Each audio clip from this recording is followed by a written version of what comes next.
മീനച്ചിൽ വടക്കേക്കാവ് ഭദ്രകാളി ക്ഷേത്രത്തിൽ കുംഭഭരണി കാർത്തിക മഹോത്സവം ശനിയാഴ്ച ആരംഭിച്ച് 24-ന് സമാപിക്കുമെന്ന് ക്ഷേത്രം ഭാരവാഹികൾ അറിയിച്ചു.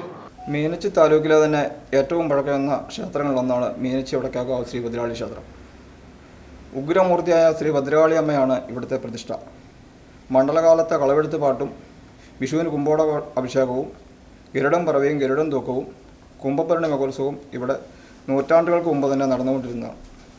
എന്നാൽ പിൽക്കാലത്ത് മണ്ഡലവ്രതവും കളവെടുത്ത് പാട്ടും വിഷു കുമ്പോടവുമായി ചുരുങ്ങി. 1998 ദേവപ്രശ്നത്തിലെ പൂർവ്വകാലം പ്രതിപാദിക്കുകയും ചൈതന്യവർദ്ധവനായി പറയവത്തെന്ന പൂജ നടത്തണമെന്ന് നിർദ്ദേശിക്കുകയും ചെയ്തു.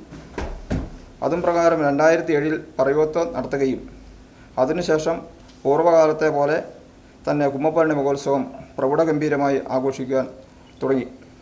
ഈ വർഷത്തെ കുംഭഭരണി മഹോത്സവം ഫെബ്രുവരി മാസം 21, 22, 23, 24 തീയതികളിൽ ഭക്തിയാദരപൂർവ്വം കൊണ്ടാടുകയാണ്. ഈ ആഘോഷ പരിപാടിയിലേക്ക് എല്ലാ ഭക്തജനങ്ങളെയും സാദരം ക്ഷണിച്ചുകൊള്ളുന്നു. ഉത്സവ ദിവസങ്ങളിൽ രാവിലെ 5:30 മുതൽ പതിവ് ക്ഷേത്ര ചടങ്ങുകൾ, വിശേഷാൽ പൂജകൾ, 7-ന് പുരാണ പാരായണം എന്നിവ നടക്കും. ശനിയാഴ്ച വൈകിട്ട് തിരുവരങ്ങ് ഉദ്ഘാടനം മേൽശാന്തി മഹാദേവ ശർമ്മ നിർവഹിക്കും. തുടർന്ന് തിരുവനന്തപുരം അമ്മ തിയേറ്റർ പീപ്പിൾസിന്റെ നാടകം അരങ്ങേറും. ഞായറാഴ്ച വൈകിട്ട് 5:30-ന് സർവേശ്വര പൂജ, 7 മുതൽ തിരുവാതിരകളി, ഭക്തിഗാനസുധ. തിങ്കളാഴ്ച കുംഭഭരണി ദിവസം രാവിലെ 8-ന് ദേവീനാരായണ പാരായണം, 10-ന് കലശാഭിഷേകം, 12 മുതൽ അമ്മയോട്ട് എന്ന പേരിൽ 60 വയസ്സ് കഴിഞ്ഞ അമ്മമാർക്ക് ഭക്ഷണവും ദക്ഷിണയും നൽകി ആദരിക്കുന്ന പ്രത്യേക പരിപാടിയും നടക്കും.